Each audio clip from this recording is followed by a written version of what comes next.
Není právěrem zákona!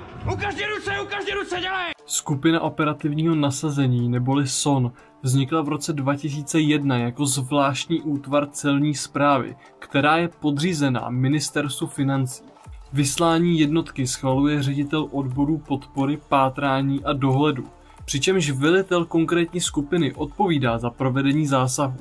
Skupina operativního nasazení se specializuje na zajištění pachatelů trestné činnosti v různých oblastech působení celníků, zejména v krizových a nebezpečných situacích.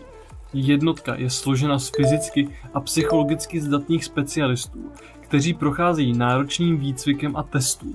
SONka se dělí na 3 základní skupiny. První je operativní skupina, která se skládá ze 2 zásahových skupin. Druhý je podpůrně technický tým, který zahrnuje dokumentaristy, rekogniční tým a informační podporu. A poslední 3. skupinu, což je skupina řízení, která se zaměřuje na vedení útvarů a instruktorů odborné přípravy.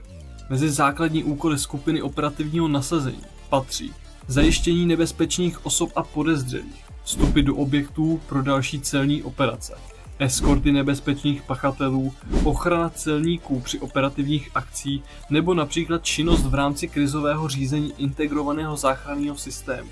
Když už máme základní informace a víme, co to SONka je, tak se podíváme na nějaké vybrané zásahy této elitní jednotky. Případ Picasso. Generální ředitelství cel uzavřelo případ Picasso, který řešil podvodný řetězec firem s cílem neoprávněně získat odpočty DPH, čímž vznikla škoda 45 milionů korun.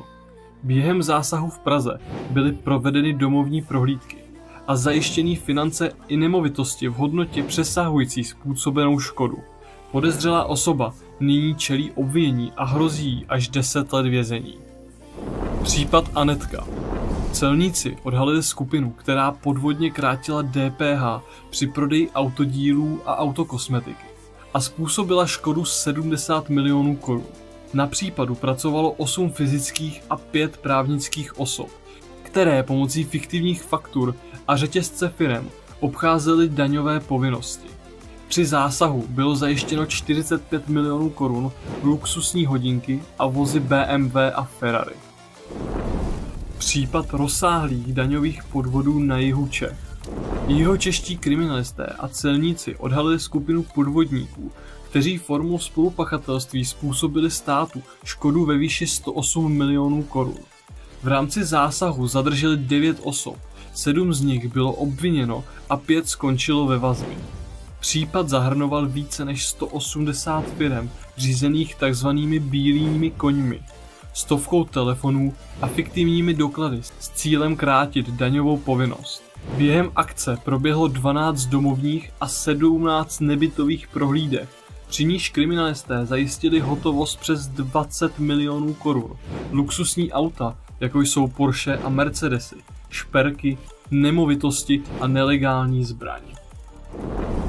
Skupina operativního nasazení celní správy odvádí neocenitelnou práci v boji proti ekonomickým a daňovým zločincům, které státu způsobují obrovské škody.